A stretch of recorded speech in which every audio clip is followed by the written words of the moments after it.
Boruto manga chapter, okay? Boruto manga chapter 43. You see Boruto, you see Naruto, you see where we're at, you see what we are doing. Boruto, that's kind of crazy. The Kara group, Boro. It's funny. Boruto manga chapter 43 is pretty much wrapping up the finale of the Boro versus Team 7 fight, the new Team 7 fight, or the new Team 7 occurring in the fight with Boro. Pretty much this is the ending. As everyone knows, Sadara hit her Shidori, the one move that she's been practicing and honing, just like her father, Kakashi.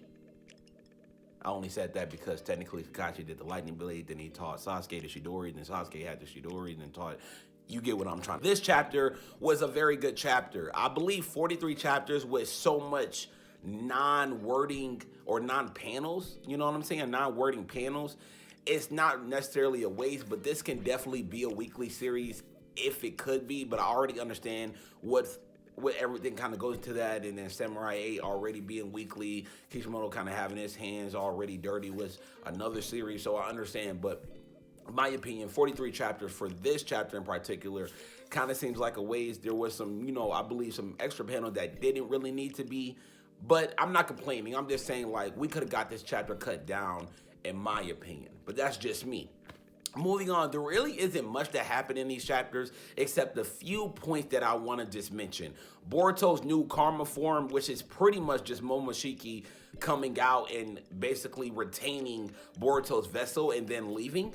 So that was pretty dope. I want to talk a little bit about that. I want to talk about Boro and how Sadara was actually able to essentially finish him off by taking out his core, but he then comes out and he's like a huge form. He ends up taking out Mitsuki.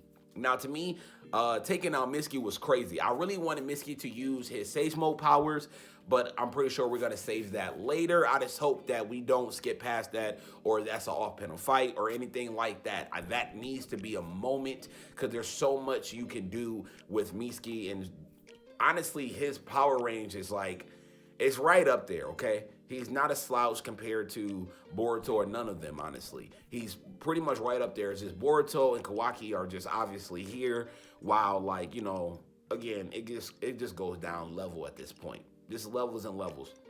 I also want to talk about, they pretty much were able to get Naruto out of the ceiling pot. Like, that was dope.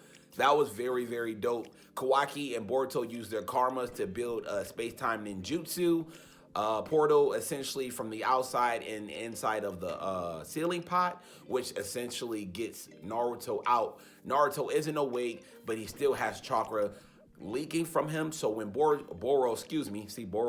it's just too much for me. Too much, okay?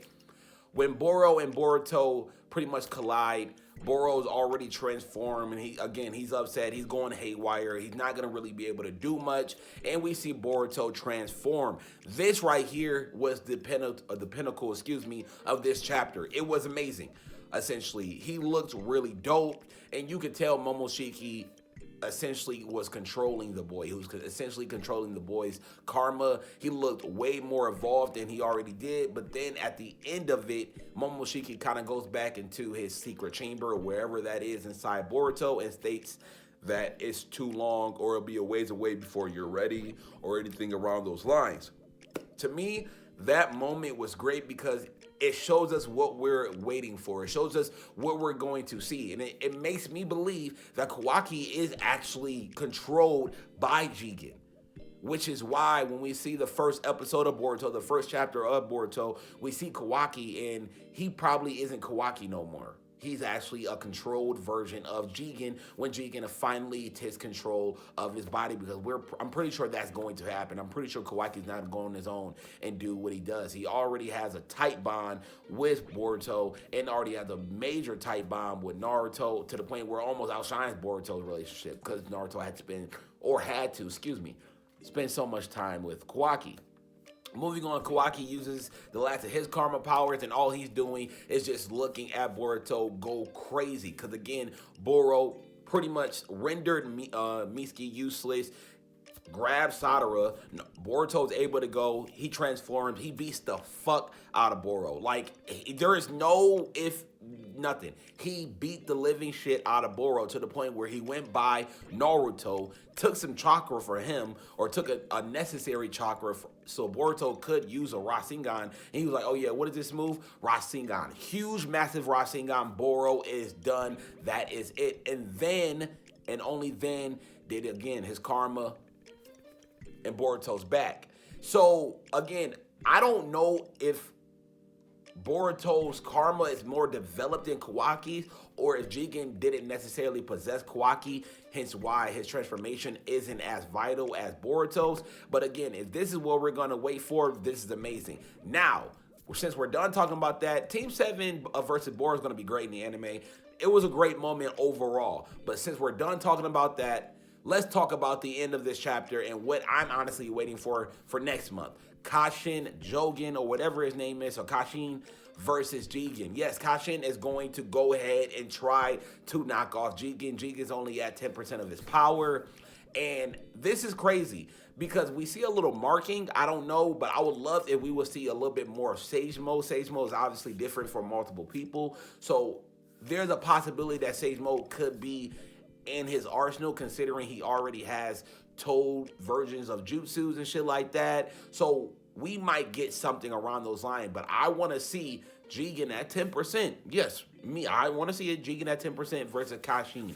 I feel like Kashin is just like a stronger version of Kakashi, even with the MS ability. So I don't know as far as how he's going to overwhelm Jigen, but it seems like he has a plan. And I hope, again, we don't skip past this. We don't off-panel this. We have a full dedicated chapter to this moment, or at least half or 1/4. I don't care. We just need to get something, because to me, one of the main things that's keeping this Boruto manga hot and moving is Kashin. His identity and basically his ability to stay within the group, but try to kill the leader. You know, it's always dope when you have that. Like, it's kind of like a grim job kind of thing, but he's more secretive, and already the similarities with Jiraiya. So I want to see this. I want to see it happen in its entirety, if it's just me. I feel like we don't know what's going to happen. The after effects of this chapter, it could go either way. They could, you know, Jigen and all of them could find out about Boro. Jigen could already know about Boro somehow and send somebody else over. We don't know what's going to happen. I don't know how Naruto's going to redeem himself. I know he is, but how? So that's pretty much it for this video. I hope you guys enjoyed. This is the review for Boruto chapter 43, and stay tuned for another video tomorrow. Until then, I'm going to see you guys later.